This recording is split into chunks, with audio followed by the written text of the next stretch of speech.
মতন মিথ্যা ব্যারিস্টার, তুই কোন ব্যারিস্টার? তোকে জাস্ট ইউজ করতেছে আওয়ামী লীগ। তুই আওয়ামী লীগের একজন চামচা, তুই আওয়ামী লীগের একজন চামচা। তুই আমাকে বল, তুই পারলে বড় বড় কোম্পানি আছে বসুন্ধরা গ্রুপের কারণে নাম ধরে একটা ভিডিও বানাতো। তুই ভিউয়ার্স আসসালামু আলাইকুম, সবাই কেমন আছেন? আশা করতেছি সবাই আল্লাহর রহমতে অনেক অনেক ভালো আছেন। তো এই ভিডিওতে আরাফ খান ব্যারিস্টার সুমনকে নিয়ে কি বললো সেই সব নিয়ে থাকছে এই ভিডিওটি, তাই ভিডিওটি না টেনে সম্পূর্ণ দেখার অনুরোধ রইল। পুলিশ অফিসার, বাংলাদেশ পুলিশ প্রধান ছিলেন, তাকে নিয়ে এই যে কথা বলতেছে হচ্ছে ব্যারিস্টার, ওই যে ফুটবল, লাথি খাওয়া ফুটবল, যে আওয়ামী লীগের চামচা। তারপর বিভিন্ন যে প্রবলেমে থাকে তাকে নিয়ে কথা বলে। কেন? তোর যদি সাহস থাকে, তুই তো একজন ব্যারিস্টার, লাথি খাওয়া ব্যারিস্টার, ঠিক আছে? তোর যদি সাহস থাকে, সেই পুলিশ অফিসার যখন ক্ষমতায় ছিল তখন তাকে নিয়ে কথা বলিস নাই কেন? কই, তখন তো দেখি নাই তুই তাকে নিয়ে কোনো কথা বলছিস। তুই কথা বলিস বিভিন্ন মানুষ নিয়ে, যারা প্রবলেমে থাকে তাদের নিয়ে কথা বলিস। একজন বাংলাদেশে একটা মন্ত্রী, মিনিস্টার, একটা উচ্চ পর্যায়ে যারা আছে তাদের একজনের ছেলে মেয়ে বাংলাদেশে পড়ালেখা করে না? এটা ঠিক, বাইরে পড়ালেখা করে। সব তো বিদেশে পড়ালেখা করে, বিদেশে টাকা পাচার করে, বিদেশে বাড়ি বানায়। একজন উচ্চবিত্ত মানুষ আমরা দেখাতো যে বাংলাদেশে তোর ছেলে, তোর মেয়ে, তোর বউ বাচ্চা কই থাকে? তুই যে এত বড় বড় কথা কইস, আওয়ামী লীগের চামচাগিরি করিস, তোর বউ বাচ্চা মানে কোথায় থাকে? তোরে নিয়ে আমি কথা বলার মতন রুচি আমার আসে না, আমার ঘৃণা করে। কি জন্য? তোর জন্য আমাদের আলেম, আমি একটা ভিডিও দেখে আমার কান্না আসছে। তোর জন্য আমাদের 30 থেকে 40টা আলেম ফাঁসি হয়েছে নাকি শুনছি, জেল হয়েছে। তোর মিথ্যা, তোর তো ভিউয়ার্স, এটা নিয়ে আমি কথা বলতে চাচ্ছি না। তোর মতন মিথ্যা ব্যারিস্টার, তুই কোন ব্যারিস্টার? তোকে জাস্ট ইউজ করতেছে আওয়ামী লীগ। তুই আওয়ামী লীগের একজন চামচা, তুই আওয়ামী লীগের একজন চামচা। তুই আমাকে বল, তুই পারলে বড় বড় কোম্পানি আছে বসুন্ধরা গ্রুপের কারণে নাম ধরে একটা ভিডিও বানাতো। তুই যদি এক বাপের সন্তান হয়ে থাকিস। আসলে কথা হচ্ছে যে উনি এমনি একজনকে নিয়ে কথা বলবে কি জন্য?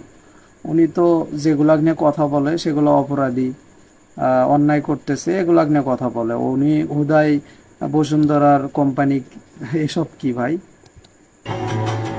একটা বড় মানুষের নাম ধরে ভিডিও বানাতো।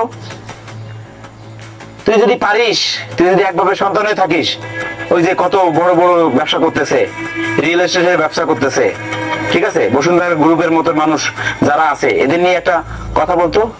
কই, তোদের তো সাহস নাই, তোদের ওই ক্ষমতা নাই। যেদিন কথা বলার মতো সময় হবে সেদিন অবশ্যই সে কথা বলবে। যে তুই আনবির ভাইকে নিয়ে ভিডিও বানাবি, কারণ কি তুই হচ্ছে পারবি কাকে নিয়ে ভিডিও বানাইতে? যারা মানে পড়ে গেছে, যারা মনে কর বিপদে আছে, তাদের নিয়ে তুই ভিডিও বানাইতে পারবি।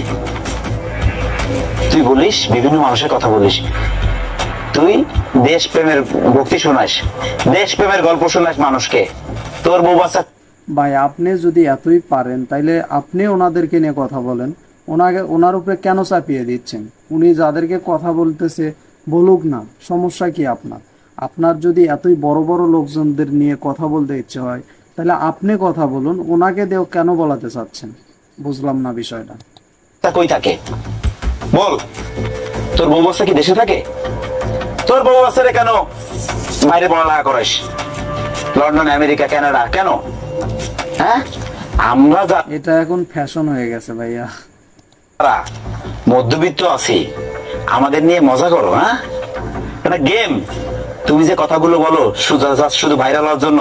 তুমি যে রাস্তার পাশ থেকে খাম্বা, প্রথম ভিডিও এটা সবাই দেখছে না?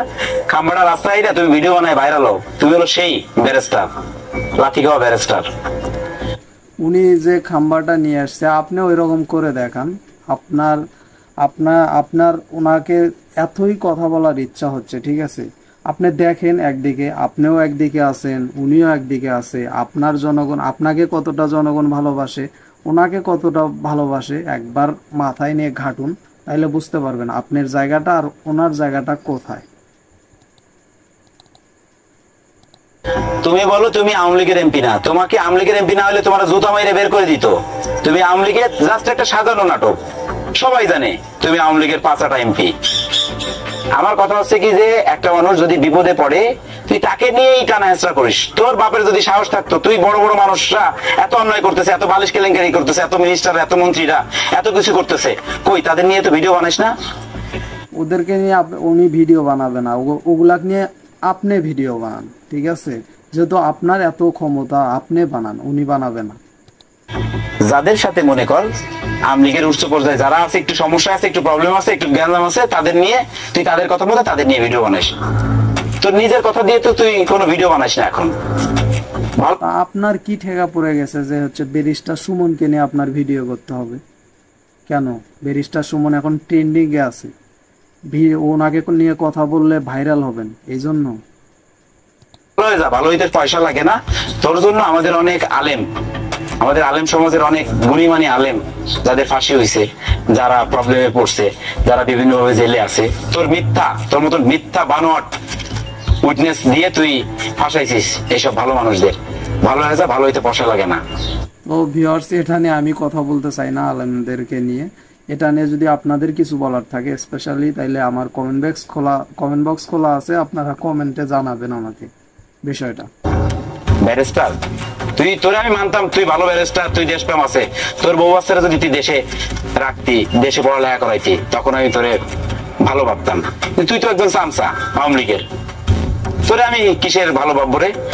দেখ তুই আমার আপনার ভালো লাগা লাগবে না, তো ভালো ভাবা লাগবে না। আমরা ওনার যত জনগণ আছে, ঠিক আছে, ওনাকে যত মানুষ ভালোবাসে, আপনাকে তার কিঞ্চিত পরিমাণে ভালোবাসে না। এটা মাথায় রাখে তারপর কথা বলবেন ওনাকে নিয়ে। কি করবি না করবি এটা আমি ভয় পাই না। আমি পুরুষ মানুষ, আমি তোর মতন চামচা না, আমি পুরুষ। আমার বাবা আমাকে কষ্ট করে মানুষ করে আমাকে দাঁড় করাইছে, ঠিক আছে? আমি হারাম খাই নাই, হারাম খাইও না, এই জন্য আমার বুকের পটায় সাহস আছে। আমি পুরুষ মানুষ, আমি তোর মতন ওই যে লাথি খাওয়া ফুটবলার ব্যারিস্টারকে আমি ভয় পাবো? তুই আমার কি করবি না করবি সেটা পরের কথা, কিন্তু কথা হচ্ছে কি ভালো হয়ে যা, নাহলে এমন ভাবে তোর ফুটবলের মতন মানুষ লাইঠাবে, এমন সময় আসবে তুমি একজন অফিসার। সে একটা কথা বলতে চাই, সেটা হচ্ছে সুমন ভাইকে জানি যে আমরা খুনের হুমকি দিয়েছে, তো আমার মনে হচ্ছে এনাদের থেকে এগুলো হুমকিগুলো আসতে পারে, ঠিক আছে? এনাদের মতো লোক। এরপরে আরেকটা ভিডিও প্লে করব আমি, ওটাতে শুনবেন যে ইনি আছে, তারপর উনি আছে, এগুলা ছাড়া আর কেউ আমার মনে হয় না সে ওনাকে দেবে। এগুলাই হচ্ছে ওনাকে হুমকি দিয়েছে। ক্ষমতায় যখন থাকতো সে অনেক দুর্নীতি করছে, অনিয়ম করছে, তুমি দেখছো, তখন তারা নিয়ে ভিডিও বানাও নাই। এখন তারা নিয়ে মানে তার আন্ডারে কোনো ক্ষমতা নাই, সে বিপদে পড়ে গেছে, তাকে নিয়ে ভিডিও বানাও। এসব মানুষকে নিয়ে তুমি বারবার ভাইরাল হওয়ার জন্য। ভালো হয়ে যাও, নিজের চরকায় তেল দাও, নিজের দিকে দেখো, নিজে 2 নাম্বারই করো। কোন জায়গায় বাড়ি গাড়ি করতেছো জানি না, আমরা সবই জানি। সময় হোক, আসবে সব। তো আপনার উদ্দেশ্যে আমি একটা কথা বলতেছি, সেটা হচ্ছে আপনার নিজের চরকায় আপনি নিজে তেল দেন, ঠিক আছে? অন্যকে নিয়ে সমালোচনা করবেন না, ঠিক আছে? সুমন ভাই যথেষ্ট ভালো লোক, এটা আমরা জানি।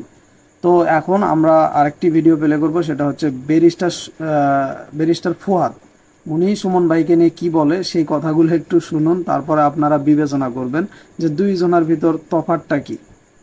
ব্যারিস্টার সুমন, আপনার স্টানবাজি এবং পোল্ট্রিবাজির যে রাজনীতি, এগুলো বন্ধ করেন। যে কেন উনি আজকের এই কাণ্ডগুলো ঘটাচ্ছেন, উনি এইটার ব্যাপারে জিডি না করে অথবা তদন্ত করবার দাবি না করে, পুলিশ ফোনে ওনাকে কি মেসেজ দিয়েছে, তো ওনাকে এলাকায় যেতে বলেছে, তো আবার কিলার গ্রুপের কারা কারা তাকে খুন করতে চায়, আবার সেটা ওসিকে বলেছে। এই যে টোটাল একটা কমপ্লেক্স আচ্ছা, আমি একটু কথা বলি, সেটা হচ্ছে ওনার সাথে এই ঘটনাটা ঘটছে, আপনার সাথে ঘটে নাই। সে এগুলা শেয়ার করতেছে, আপনার প্রবলেমটা হচ্ছে কোথায় এটা আমি কিছুতেই মানে বুঝতেছি না, ঠিক আছে? আপনার প্রবলেম কোথায়? আপনার ওনার সাথে প্রবলেম ঘটছে, উনি সেই বিষয়গুলো শেয়ার করতেছে, মানুষদেরকে জানাচ্ছে যে এগুলা, মানে মানুষদেরকে যদি না জানায় সেক্ষেত্রে মানুষজন কিভাবে এটা বুঝবে? তো মানুষজনকে জানাচ্ছে। আপনার সমস্যা হচ্ছে কোথায়? নাকি আপনি কিলার গ্রুপের সদস্য আপনি, যে কারণে উনি মানুষকে বললে আপনাদের নামগুলো উঠে আসতে পারে, আপনার সমস্যা হতে পারে, এই জন্য কি আপনি তাকে বাধা দিচ্ছেন? বর্ণনা দিয়েছে, এই বর্ণনাটা যথেষ্ট ঝামেলাপূর্ণ। আর আমরা অনুরোধ করব ব্যারিস্টার সুমনকে, দয়া করে আপনি যে প্রফেশনে আছেন, এই প্রফেশনের যে সুনাম আছে সেটা ক্ষুণ্ণ করবেন না। আপনার স্টানবাজি এবং পোল্ট্রিবাজির যে রাজনীতি, এগুলো বন্ধ করেন। সুমন ভাই কোনোভাবেই পোল্ট্রিবাজি বা স্টানবাজি করতেছে না। যা করতেছেন আপনি করতেছেন, ঠিক আছে? আপনাকে দেখলে বোঝা যাচ্ছে যে আপনার মনের ভিতর কি চলতেছে। আপনি যদি জেনুইনলি পলিটিক্স করতে চান, জেনুইনলি অন্যায়ের প্রতিবাদ করতে চান, আপনার প্রথমত হচ্ছে একটা দামি সংসদে আপনাকে রিজাইন করে প্রমাণ করতে হবে যে আপনি এই সংসদে জনগণের ট্যাক্সের পয়সায় যে নাটক হচ্ছে, এই নাটকের অংশীদার না। ওখান থেকে বের হয়ে আসে জনগণের কাতারে থেকে জনগণের জন্য, জনগণের সম্পত্তি চুরি লুটপাটের বিরুদ্ধে আপনি কথা বলেন। সেটাই আমরা আপনার কাছ থেকে আশা করব। ব্যারিস্টার উনি যে কথাগুলো বলতেছেন, ঠিক আছে, মানে সুমন ভাই যাদেরকে নিয়ে কথা বলেন, ঠিক কথা বলেন, ঠিক আছে? সে অন্যায়ের প্রতিবাদ করতেছে, কিন্তু আপনার লাগতেছে, আপনাদের মতো লোকজনের লাগতেছে সেটা, ঠিক আছে? মানে সহ্য হচ্ছে না, কারণ আপনাদের পিছনে বাস দিতেছে। সুমনের ব্যাপারে বক্তব্য হচ্ছে যে মনে রাখতে হবে সে কিন্তু যুবলীগের নেতা ছিল। তারপরে হচ্ছে সে যুদ্ধাপরাধ যে ট্রাইব্যুনাল ছিল, এই ট্রাইব্যুনালে আওয়ামী লীগের মনোনীত প্রসিকিউটর ছিল। তারপরে হচ্ছে যে তিনি প্রচুর পোল্ট্রিবাজি করে, স্ট্যান্ডবাজি করে কিন্তু বহুবার ধরা খেয়েছেন অনলাইনে, এবং এরকম বহু ঘটনা আমরা ইতিমধ্যে দেখেছি। আর কি কি আছে বের করেন, আমরা একটু শুনি। আমরা শুনি নাই তো, আপনার থেকে একটু শুনি। এবং মাথায় রাখতে হবে এই লোকটা কতটুকু ক্রেডিবল। সে কিন্তু একটা ডামি সংসদ নির্বাচনে আওয়ামী নাটক, গণতন্ত্রের যে নাটক আওয়ামী লীগ প্রডিউস করেছে গত জানুয়ারি মাসে, এই ডামি নাটকের একজন নায়ক। তো এই বাস্তবতায় হচ্ছে ব্যারিস্টার সুমনকে দেখতে হবে যে সে আসলে কি ধরনের সুবিধাবাদী এবং পোল্ট্রিবাজি রাজনীতি বাংলাদেশে করছে। আরেকটু কথা বলি, সেটা হচ্ছে উনি পোল্ট্রিবাজি বা সুবিধাবাদী কিছুই না, ঠিক আছে? আমরা খুব ভালোভাবে বুঝতে পারতেছি আপনার জনপ্রিয়তা নাই, মানে আপনি ভাইরাল না, আপনাকে কেউ চেনে না। সুমন ভাই ট্রেন্ডিং এ আছে, ওনাকে নিয়ে কথা বলতেছেন কারণ ভাইরাল হবেন, ঠিক আছে? ভাইরাল হলে আপনাদেরকে মানুষ চিনবে, এই কারণে ওনার বিপক্ষে কথা বলতেছেন। এটা আমরা খুব ভালোভাবে বুঝতে পারতেছি। আমি যে কথাগুলো বলতেছি এগুলা কি ঠিক না আপনাদের কাছে ভুল মনে হচ্ছে, সেগুলো একটু আমাকে কমেন্ট বক্সে জানিয়ে দেবেন। সেই বাস্তবতায় আমাদের বক্তব্য হচ্ছে যে বাংলাদেশের কোনো নাগরিককে যদি তার জীবনহানির কোনো শঙ্কা নিয়ে কেউ হুমকি দেয়, থ্রেট দেয়, তার আইনের আশ্রয় নেবার সুযোগ আছে। প্রশ্ন হচ্ছে যে উনি এটার ব্যাপারে জিডি না করে অথবা তদন্ত করবার দাবি না করে, পুলিশ ফোনে ওনাকে কি মেসেজ দিয়েছে, তো ওনাকে এলাকায় যেতে বলেছে, তো আবার কিলার গ্রুপের কারা কারা তাকে খুন করতে চায়, আবার সেটা ওসিকে বলেছে, এই যে টোটাল একটা কমপ্লেক্স বর্ণনা দিয়েছে, এই বর্ণনাটা যথেষ্ট ঝামেলাপূর্ণ। এবং রিসেন্টলি আপনি দেখেছেন যে বেনজিরের তদন্ত করবার ব্যাপারে তিনি দুদকে গেছেন, তিনি আওয়ামী লীগের সাবেক তথাকথিত এমপি মন্ত্রীদের দুর্নীতি নিয়ে সংসদে কথা বলেছেন। এখন ওনাদেরকে নিয়ে কথা বলছে, এটা কি আপনার প্রবলেম হচ্ছে? ঠিক আছে, আপনি কিছু একটা করেন, আপনার কোনো কিছু বের হোক, আপনাকে নিয়েও কথা বলবে, ঠিক আছে? তো সাবধানে থাকবেন আপনি। দুর্নীতি নিয়ে কি এর আগে কোনো ঘটনা ঘটে নাই? বড় বড় অনেক ঘটনা ঘটেছে, এগুলো নিয়ে উনি কথা বলেন নাই। তো এখন প্রশ্ন হচ্ছে হুট করে উনি এটা নিয়ে কথা বলতে চাইলেন কেন? তো এই সবগুলো বাস্তবতার উপরে ভিত্তি। যাদেরকে নিয়ে কথা বলে নাই তাদেরকে নিয়ে কথা বলবে, নেক্সটে বলবে, এখন না বলছে পরে বলবে। করে বুঝতে হবে যে কেন উনি আজকের এই কাণ্ডগুলো ঘটাচ্ছেন। এই কারণে আমাদের কাছে যথেষ্ট সন্দেহের সুযোগ আছে যে উনি আসলে ওনার যে স্টানবাজির পলিটিক্স আছে, ওনার যে পোল্ট্রিবাজি করার রাজনীতি আছে, এবং এক যে বাকশালের এই আওয়ামী নির্বাচনের মধ্য দিয়ে সংসদকে বৈধতা দেবার যে কাজ উনি করেছেন গত জানুয়ারিতে, এই সবকিছু মিলিয়ে ওনার বক্তব্যটা পুরোপুরি বিশ্বাস করাটা আমাদের জন্য অনেক কঠিন। আপনি বিশ্বাস করতে পারবেন না, আমরা বিশ্বাস করে নিয়েছি, আর আমরা ফুল বিশ্বাস আছে ব্যারিস্টার সুমনের উপর, তিনি খারাপ কিছুই করবেন না আমাদের সাথে। কিন্তু তারপরেও আমরা বলতে চাই যে নাগরিক হিসাবে যে কারো সংবিধানে দেয়া আইনের শাসনের অংশ হিসাবে তার বিচার পাওয়ার এবং আইনের সুরক্ষা পাওয়ার অধিকার আছে। সেক্ষেত্রে পুলিশ বাহিনী থেকে শুরু করে যারা যারা আছে তাদের সবার প্রতি আমাদের আহ্বান থাকবে যে আইনি সুরক্ষা তাকে দেয়া দরকার, সেটা যেন সে কোনোভাবে বঞ্চিত না হয়। আর আমরা অনুরোধ করব ব্যারিস্টার শোভনকে, দয়া করে আপনি যে প্রফেশনে আছেন এই প্রফেশনের যে সুনাম আছে সেটা ক্ষুণ্ণ করবেন না। আপনার স্টানবাজি এবং পোল্টিবাজির যে রাজনীতি এগুলো বন্ধ করেন না। আপনি যদি জেনুইনলি পলিটিক্স করতে চান, জেনুইনলি অন্যায়ের প্রতিবাদ করতে চান, আপনার প্রথমত হচ্ছে একটা দামি সংসদে আপনাকে রিজাইন করে প্রমাণ করতে হবে যে আপনি এই সংসদে জনগণের ট্যাক্সের পয়সায় যে নাটক হচ্ছে এই নাটকের অংশীদার না। ওখান থেকে বের হয়ে এসে জনগণের কাতারে থেকে জনগণের জন্য জনগণের সম্পত্তি চুরি লুটপাটের বিরুদ্ধে আপনি কথা বলেন, সেটাই আমরা আপনার কাছ থেকে আশা করব। তো ভিউয়ার্স, সেটা হচ্ছে কথা হচ্ছে যে আরাফ খান এবং হচ্ছে ব্যারিস্টার ফুয়াদ যে কথাগুলো বলল, আপনাদের কাছে কার কথা কেমন লেগেছে একটু কমেন্টে জানাবেন আমাকে, ঠিক আছে? আর এটাও আমাকে জানাবেন যে এনারা যে দুইজন যে কথাগুলো বললো, বিরোধিতা করলো, ঠিক আছে, সেক্ষেত্রে কি এনাদেরকে দুইজন কিলার গ্রুপের সদস্য বলে মনে হয় আপনাদের? সেটাও একটু কমেন্টে জানাবেন। আর ভিডিওটি কেমন হয়েছে তা অবশ্যই জানিয়ে দেবেন। ভিডিওটি ভালো লাগলে একটা লাইক দিবেন, চ্যানেলে নতুন হলে অবশ্যই চ্যানেলটিকে সাবস্ক্রাইব করে নেবেন। ধন্যবাদ সবাইকে, আসসালামু আলাইকুম, বাই।